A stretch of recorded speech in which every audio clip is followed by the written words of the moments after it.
Mesdames, Messieurs, bonsoir. Merci de nous accueillir chez vous. Je suis ravi de vous retrouver pour cette édition de 19h du journal d'Alizé Télévision ce vendredi 7 octobre. Voici tout de suite quelques-uns des titres qui seront développés dans ce journal.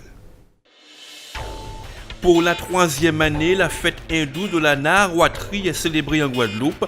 9 nuits de jeûne et d'adoration à la déesse Durga. Reportage inédit au Moule. Depuis le premier jour du mois, la pêche au lambi est ouverte sous condition. Pendant 3 mois, le mollusque sera le produit de luxe des marchés. Le centre culturel Rémi Nessouta accueille les photos d'un jeune réalisateur guadeloupéen, Damien Gélène, c'est son nom, appelle à une réflexion sur la diaspora noire, c'est à voir. Le journal, Ronnie Nabal. Et l'invité de notre journal ce soir sera Odile Lapierre, la nouvelle directrice de l'AFD Guadeloupe. Elle viendra nous parler des actions de l'Agence française de développement en Guadeloupe, mais aussi d'un séminaire organisé le lundi 10 octobre pour débattre du devenir économique de la Guadeloupe. Débutons ce journal avec la découverte d'une des cérémonies qui rythment l'année chez les pratiquants du culte hindou. Direction le temple de Bois-David dans la commune de Moule, où le Poussari du temple célèbre la Navaratri, l'une des plus importantes cérémonies hindoues. 9 nuits et 10 jours de prière consacrés à Durga, la déesse mère. Reportage.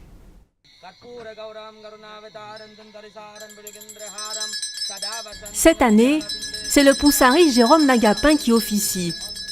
C'est le fils de Jocelyn Nagapin, lui-même Poussari, et fondateur de ce temple créé au Moule en 1989, le temple Sarawastri. Avant toute chose, il opère à l'Abhisekum, le bain rituelique de l'effigie de Durga, la divinité célébrée à l'occasion de la Navaratri. La fête des 9 nuits n'en est qu'à sa 3e édition dans le département. 9 nuits de jeûne et de puja, rite d'offrande et d'adoration. On va faire une puja générale déjà pour invoquer les divinités. On va commencer par Ganesh, ensuite par Shiva et les divinités qui vont précéder Durga, qu'on est obligé d'implorer avant d'implorer la grande déesse. Et ensuite on va passer par elle, la grande déesse Durga, ou Mahishasura Mardini. Elle a beaucoup de noms, elle a près de 10 000 noms. C'est une déesse qui est très implorée en Inde. Donc cette fête-là est fêtée partout, en Inde et dans toute la diaspora, aussi au Guyana, au Suriname, en Malaisie, partout. Là où il y a des Indiens en fait, des hindous surtout, ils vont fêter la déesse Durga. La Navaratri, fête la plus spirituelle qui existe chez les hindous, est aussi le moment d'évoquer l'épopée de Durga. Une histoire en 13 chapitres, relatée en sanskrit. Chaque nuit, pendant la fête, un épisode de cette geste, où Devi Mahatma est raconté.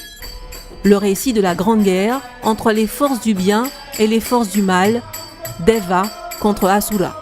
Les forces du mal s'est emparées des 3 mondes, donc Durga est venue pour terrasser, pour battre, pour combattre toutes ces forces du mal, les démons Shumba et Nishumba, Raktabija, toutes ces forces négatives.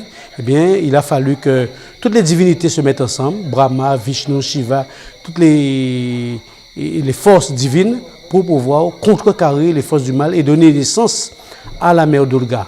Et comme ça, Durga a pris naissance pour pouvoir épurer le monde de ces forces négatives et de remettre au bien, le côté positif, la part du sacrifice qui lui est dédié. Pour cette édition, les cérémonies, entamées le 1er octobre, ont lieu en petit comité. Une dizaine de personnes désireuses de mieux connaître ce pan de la culture hindoue. Je suis issu de la race indienne, donc je veux découvrir cette culture, quoi. Cette fête est très importante pour moi. C'est quelque chose que nous essayons de développer ici en Guadeloupe. C'est une fête qui est quand même célébrée partout en Inde et partout dans la diaspora indienne. Donc nous avons la déesse Maliamma en Guadeloupe que nous vénérons et c'est un peu à cette déesse qu'est dédiée cette fête. À la déesse, à la Shakti, à la forme féminine, à la puissance féminine, voilà. Quand on vient, on attend toujours avoir mieux, hein. On n'attend pas autre chose. Car participer à ce rituel, c'est faire en sorte d'enlever toutes les souffrances, tout ce qui est négatif. On sort avec une énergie latente, une énergie, la Kundalini, qui va se développer. une clairvoyance qui va se développer, l'énergie, toutes les chakras, ça éveille les chakras, la clairvoyance, etc., etc. Donc on sort avec une positivité, une énergie à en donner. L'année prochaine, la famille Nagapin projette d'inviter un plus large public pour faire de la Narawatri un rendez-vous aussi important que les autres, déjà bien installés dans l'archipel. Cela fait maintenant 7 jours que la saison de pêche au lambi a débuté en Guadeloupe et l'offre ne manque pas. On voit fleurir des points de vente un peu partout. Mais attention, la commercialisation de ce mollusque gastéropode est très réglementée et les services de l'État veillent. Les agents de la DIECT ont déjà relevé des infractions sur les étals, notamment le manque d'informations concernant la traçabilité du lambi vendu. La préfecture de Guadeloupe informe qu'avant même l'ouverture de cette pêche, plusieurs saisies avaient été effectuées dans des congélateurs de restaurants. 60 kilos de lambi auraient été ainsi détruits. La pêche est ouverte, mais elle est limitée dans le temps et réservée aux professionnels régulièrement déclarés. Direction donc l'un des marchés de poissons de Pointe-à-Pitre pour se rendre compte de l'engouement que suscite ce mollusque. Reportage Joël Saint-Cily. Granguel, tanche, barbarin, chirurgien et autres langoustes n'ont qu'à bien se tenir. Actuellement, la star, c'est le lambi. Depuis le 1er octobre, date de l'ouverture de la période de la pêche du lambi, le mollusque est très courtisé. Quand il a mettre ça par saison, nous avons tel engouement que ça devient un produit de luxe. Avant, nous ne mangeait pas lambi, mais à l'aide des pouvoirs, ils ont fermé lambi. Là, tout le monde c'est lambi, ils veulent manger tout le monde. C'est donc la réglementation qui susciterait l'engouement, selon ce marailleur. Rappelons tout de même qu'en Guadeloupe, la pêche du lambi est ouverte du 1er octobre au 31 janvier et qu'elle est strictement réservée aux pêcheurs professionnels. Côté consommateur, après avoir patienté plusieurs mois, le 1er octobre apparaît comme une espèce de délivrance. Ah ben j'aime le goût du lambi, j'attendais le début de la saison avec impatience, donc là ça a commencé, je suis déjà là. Hein. Vous savez la saison est ouverte, alors venez acheter lambi. Oh mais en savant, on voit ça sur le journal. Le 1er octobre ou janvier. En temps, qui j'ai acheté, des lambi comme ça? Eh ben non, pas de autant monde, c'était 2 ou 3 monde, c'était un petit cas là, Alors, le monde va aller plein, on ne peut pas dire bon mot. Question réglementation, il faut encore savoir que le pavillon du coquillage pêché doit être formé et son poids en chair ne doit pas être inférieur à 250 grammes. De plus, il est interdit de présenter le lambi découpé. Côté prix, on le trouve en moyenne à 20 € le kilo, un tarif largement accepté. C'est raisonnable. C'est raisonnable. Il y a une saison par an, donc il faut bien que tout le monde gagne dessus. Donc c'est raisonnable. En général, au moment de l'achat du mollusque, on sait à l'avance quel sera son sort, ou plutôt à quelle sauce il sera dégusté. Il faut savoir aussi que tout restaurateur ou marailleur doit pouvoir justifier de la provenance du lambi en produisant une facture détaillée. Les contrevenants s'exposent à de lourdes sanctions pouvant aller jusqu'à 22 000 € et 6 mois d'emprisonnement. Des règles strictes dans l'intérêt des professionnels eux-mêmes, des consommateurs et du lambi. C'est l'heure de retrouver l'invité de notre journal, Odile Lapierre. Bonsoir. Bonsoir. Vous êtes la nouvelle directrice de l'AFD Guadeloupe. Vous êtes là pour nous parler notamment d'un séminaire économique, attractivité et qualité sur la thématique quel relais de croissance durable pour la Guadeloupe, organisé lundi. Ce sera entre 8h30 et 17h30 au Memorial Act. On en parlera dans un instant. J'aimerais, avant que l'on parle, que l'on reprécise l'émission de l'AFD qui s'occupe de l'aide publique en faveur des pays en voie de développement en Afrique subsaharienne, en Asie, en Méditerranée et au Moyen-Orient, mais également en Amérique latine et donc chez nous ici en Guadeloupe, dans les îles de la Caraïbe. Est-ce que vous intervenez de la même façon sur ces différents territoires ? L'Agence française de développement est une banque de développement qui appartient à l'État français. Dans les Outre-mer, nous intervenons de manière bien sûr très différente que dans les pays étrangers. Notre vocation, c'est vraiment de promouvoir par nos financements long terme, mais aussi par nos expertises, le dynamisme économique, la construction d'infrastructures durables, protection de l'environnement, etc. Je crois que ce qui est important, surtout dans les Outre-mer et à la Guadeloupe, c'est que nous sommes le premier partenaire financier des collectivités. C'est plus de 200 millions à la Guadeloupe, plus d'1 milliard dans les Outre-mer chaque année. Et au-delà de ce rôle de banquier, qui est important, mais au-delà de ça, l'AFD se propose de conseiller, d'accompagner les collectivités pour définir des politiques publiques innovantes, voire courageuses. Alors justement, vous intervenez auprès de collectivités, notamment par le biais du préfinancement des subventions. C'est le cas par exemple au Pointe-à-Pitre où nous sommes, où vous avez préfinancé le programme de rénovation urbaine. C'est là l'essentiel de vos interventions au niveau des collectivités en Guadeloupe ? Non, pas du tout. Préfinancement, c'est un des outils.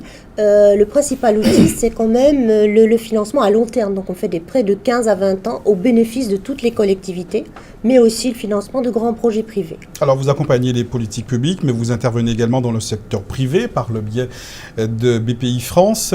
Plus de 149 millions d'euros ont été engagés en 2015. Quels produits sont proposés aux entreprises et quels types d'entreprises sont concernées par ces produits ? Alors, sur la représentation de BPI France, on a le préfinancement de la commande publique, les garanties de prêts bancaires qui permettent de faciliter pour les petites entreprises l'accès au crédit, qui n'est pas toujours simple, et des prêts d'innovation pour les petites entreprises. Donc là, c'est tout le volet BPI.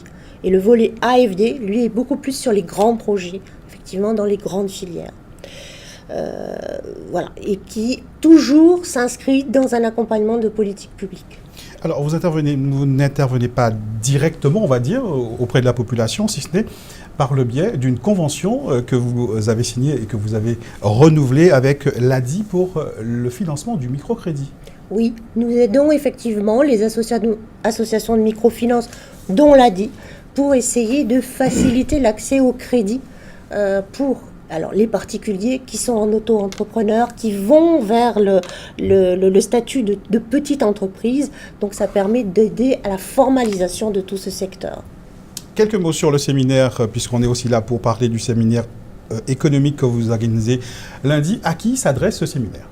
Alors, ce séminaire s'adresse à toutes les catégories socio-économiques et aux élus, que nous avons très largement invités.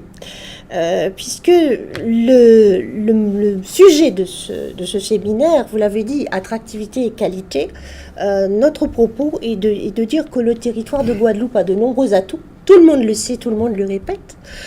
Mais aujourd'hui, son modèle économique s'est essoufflé. La question, c'est comment trouver des moteurs de croissance nouveaux. Et modestement, nous souhaitons essayer d'aider à ce débat pour essayer d'enrichir justement ce débat sur comment relancer cette économie qui aujourd'hui, malheureusement, est un peu atone. Alors, parmi les intervenants, il y a des universitaires, il y a des élus, il y a des représentants d'opérateurs tels l'aéroport ou le CTIG. Mais je n'ai noté la présence que d'un seul représentant du monde économique, en l'occurrence de l'hôtellerie. Pourquoi le secteur privé n'est pas plus représenté à ce rendez-vous ? Alors, il n'est pas forcément dans les tables rondes, mais il est au premier rang dans le séminaire, puisque tous les représentants du monde privé ont été invités. Donc, nous aurons, nous l'espérons, dans la salle. Aujourd'hui, nous avons 100 inscrits, donc on espère que ça va marcher. Justement, on réserve un long temps de débat avec la salle pour permettre justement à toutes ces entreprises également, si elles le souhaitent, de s'exprimer. Et qu'est-ce que vous attendez ? Qu'est-ce qui doit ressortir de ce séminaire ? Ce qu'on espère, c'est effectivement aider à définir un plan d'action qui soit vraiment concret. Aujourd'hui, très honnêtement, comment faire pour réussir cette création de richesse dans ce territoire ? On parle toujours de financement. Nous sommes bien placés pour dire qu'aujourd'hui, ces financements, ils existent. Ils sont là. Ils sont disponibles. Alors, qu'est-ce qui manque ? Un projet de territoire et fédérer tous les acteurs autour de ce projet de territoire. Et ça, très modestement, c'est ce que nous souhaitons effectivement aider. Alors, la manifestation se tient sur toute la journée de lundi, en matinée et l'après-midi. Les temps forts ? Alors, on aura bien sûr l'ouverture par monsieur le préfet et puis par, je l'espère, monsieur le président de région. Et ensuite, on aura 3 tables rondes et enfin une clôture que l'on souhaite assez intéressante, puisqu'on aura une synthèse des débats et le préfet, la région, le département seront invités à réagir par rapport à ce qui aura été dit pendant les tables rondes. Alors ça se passe lundi 10 octobre, c'est à partir de 8h30 au Mémorial Act à Pointe-à-Pitre, un séminaire économique, attractivité et qualité.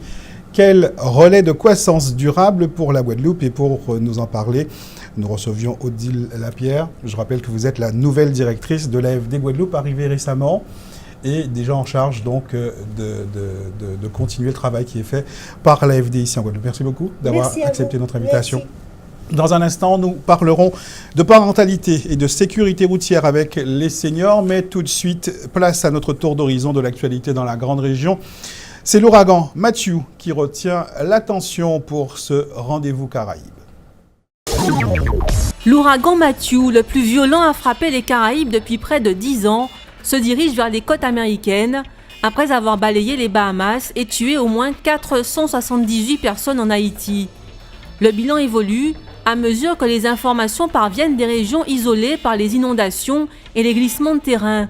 Mais le nombre de victimes varie encore selon les organisations et institutions gouvernementales qui les comptabilisent. Selon le NHC, l'épicentre de l'ouragan passera le long et au-dessus de la côte est de la péninsule de Floride.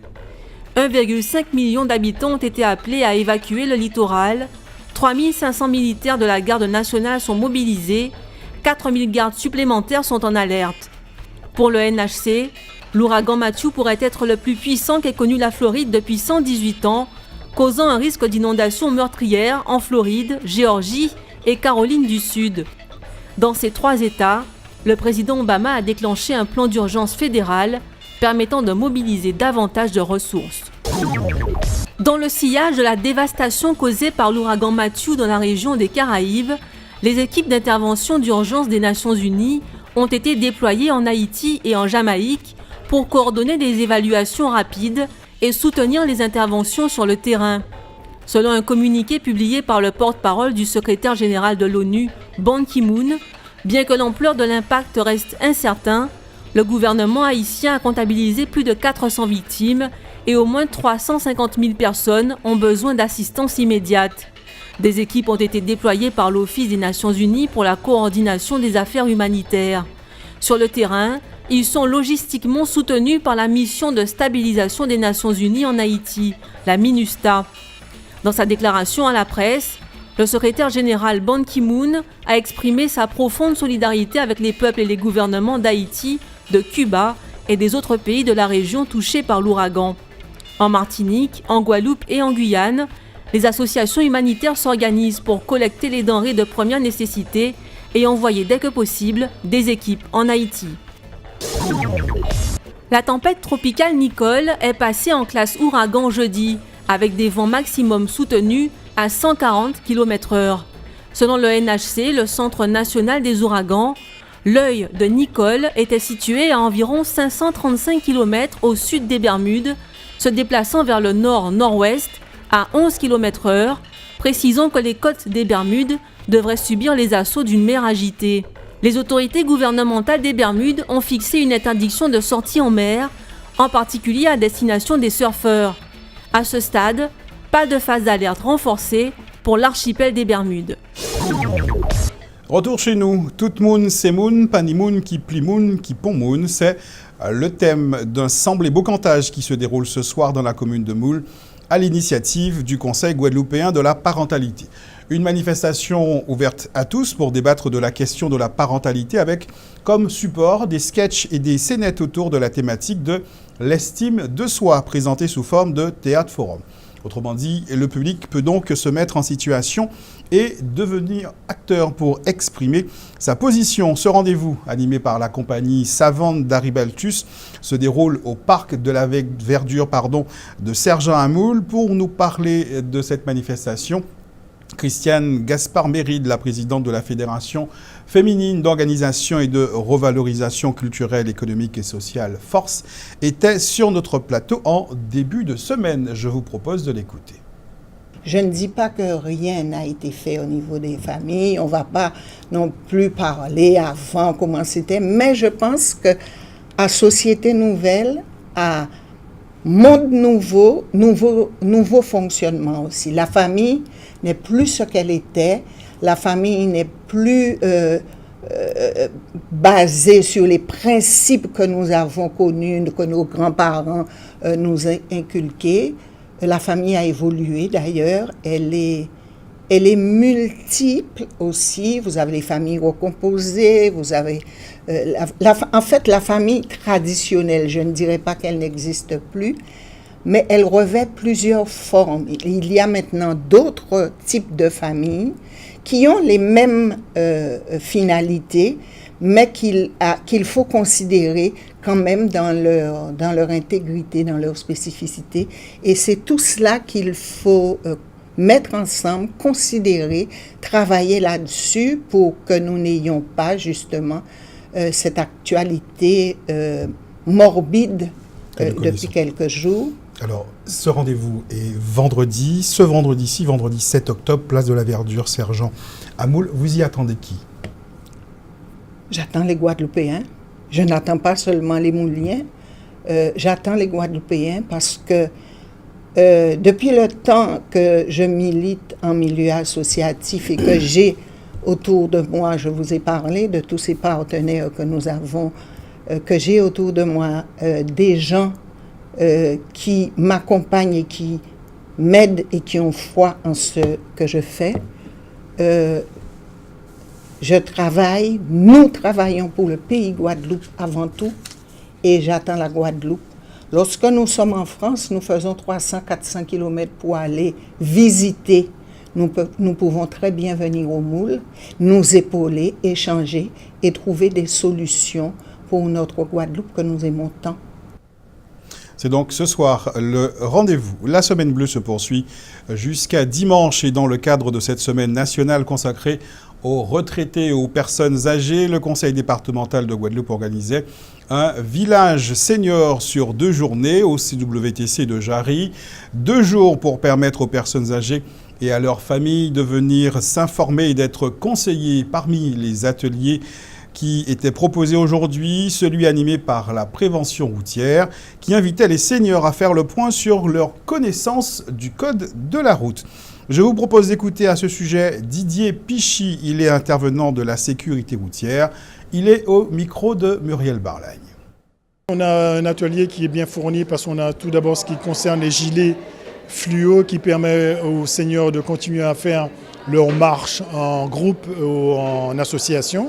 Les gilets sont prévus, ça il faut le penser. Ils peuvent faire du vélo avec le gilet, ils peuvent aussi connaître les taux d'alcoolémie, les médicaments à ne pas prendre, et les conditions à avoir pour prendre la route la nuit surtout. Il ne faut pas éviter de conduire la nuit. Tout ça, c'est l'information que la sécurité routière peut donner aux seniors de Guadeloupe aujourd'hui au WTC.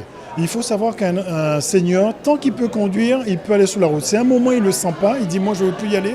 Et cette journée, particulièrement cette semaine bleue, qui est prévue pour les seniors, doit être aussi prévue pour leur permettre de laisser la place aux seniors pour pouvoir être à l'aise, conduire leur véhicule, parce que vous savez, comme tout le monde, que les petits lolos ne sont plus à proximité. Ils ont besoin de se déplacer et le moyen de locomotion en Guadeloupe est de plus en plus difficile pour ces personnes. Donc l'important aujourd'hui, c'est de dire attention, il faut faire attention sur la route, mais on vous laisse aussi la politesse, c'est-à-dire on laisse aussi la place aux seniors pour s'intégrer dans le dispositif de la circulation. Ils sont tellement vigilants et encore plus vigilants que tout ce qu'on peut croire, et donc ils surveillent, ils regardent dans leur rétroviseur, ils sont vigilants et ils font attentif. Et en plus, ils sont polis, donc ils savent encore mieux le code de la route, sauf qu'il y a du nouveau, les giratoires, des panneaux qui sont arrivés récemment. C'est pourquoi la prévention routière va faire tout le nécessaire pour pouvoir les sensibiliser aux nouveaux panneaux, aux règles de circulation qui sont en perpétuellement changement parce que la société évolue. Et c'est vrai, les seniors sont aussi des bons conducteurs et je pense que les assurances ne s'en plaignent pas. Très peu d'accidents et ils sont très vigilants et ils sont, comme on dit, veillatifs. Après le complexe World Trade Center de Jarry, direction le centre culturel Réminet Souta de Pointe-à-Pitre. Jusqu'au milieu de la semaine prochaine, Damien Gélène propose d'avoir une vingtaine de clichés appelant à une réflexion sur la diaspora noire. Une invitation à la réflexion autour de la question de l'identité à travers l'exposition de photographies présentée par ce jeune réalisateur scénariste que nous présente Muriel Barlagne. Par leur manière d'être libres ou pas, les modèles de ces clichés ont attiré l'attention de Damien Gélène et sont venus alimenter sa réflexion sur la diaspora noire. Réflexion qui a pris la forme d'une série de photos intitulée The Un-Babylonians ou les non-babyloniens, ceux qui pour l'artiste refusent ou doivent apprendre à rejeter le système dominant occidental qui n'est pas en faveur des personnes de couleur. Ceux qui finalement pensent qu'ils peuvent s'en sortir avec ce système d'oppression, dans ce système d'oppression, en pensant que ce système d'oppression est de leur côté, tout en étant noirs, font fausse route. C'est pour moi l'esprit esclavagiste qui agit encore. Donc pour moi, voilà, un babyloniens, à entendre non babylonien, et donc toutes ces personnes qui me ressemblent, qui ont la peau gorgée de mélanine, à différents niveaux, à différentes nuances, mais qui ont cette histoire commune, cette histoire d'oppression commune. Et ça donnait naissance à une espèce d'armée. Ce qu'on devrait être finalement aujourd'hui, en 2016, unis face à un ennemi commun qui ne nous a jamais aimés, qui ne nous a jamais considérés comme des hommes et des femmes. C'est un fait divers qui a motivé ce travail. La mort d'un jeune Afro-Américain tué en 2014 par la police, simplement à cause de la couleur de sa peau, a été un véritable choc pour le jeune réalisateur. L'occasion d'une prise de conscience profonde. En voyant ça, je me suis demandé si n'importe quel autre noir ou personne de couleur ou minorité de la diaspora noire qui se trouvait au même endroit, au même moment, aurait été assassiné de la même manière. La réponse était oui, puisqu'aux États-Unis, c'est une réalité. Ça dure depuis maintenant presque un siècle. Et voilà, c'était alarmant et je me suis dit, ok, si on peut être unis dans ce génocide, en étant victime de ce drame, on peut l'être aussi dans une série photographique. Et je peux donc aller à la recherche de ces visages noirs qui me ressemblent, de cette communauté qui aimerait exister mais qui peine à exister. Et ça a lancé le processus. Le résultat est une vingtaine de portraits installés sur des feuilles de tôle noire jusqu'au 12 octobre au Centre culturel Rémy Nansouta. Des visages, des regards, des expressions croisées à l'occasion de voyages, immortalisés pour montrer et dénoncer. Informations pratiques dans le cadre des délestages programmés par le SIAG sur le réseau de Bellocado. Les habitants de Gosier-Ouest et Mathurin seront privés d'eau ce soir à partir de 22h jusqu'à demain 6h. Demain, ce sont ceux du bourg des Abîmes qui seront concernés par ces coupures tournantes. Un point sur la météo. Sachez que l'ouragan Matthew s'affaiblit et est maintenant de classe 2. Il poursuit sa trajectoire vers le nord et se situait à 17h, à 70 km à l'est de Jacksonville, en Floride. Matthew devrait s'éloigner des côtes américaines à partir de demain et redescendre vers le sud sur l'archipel des Bahamas. Pour ce qui est de la Guadeloupe, il va encore pleuvoir ce soir sur la plupart des communes, des averses qui iront jusqu'au bout de la nuit. Demain, guerre de changement, le soleil ne devrait pas beaucoup se montrer dans la journée. Mais la bonne nouvelle vient de Guadère. L'indice Atmo est de nouveau de 2 pour demain. L'air que nous allons respirer sera donc de très bonne qualité. Passez une très bonne soirée sur Alizé Télévision. Je vous donne rendez-vous lundi pour un nouveau point sur l'actualité locale et régionale, mais l'information sera présente ce week-end sur Alizé Télévision.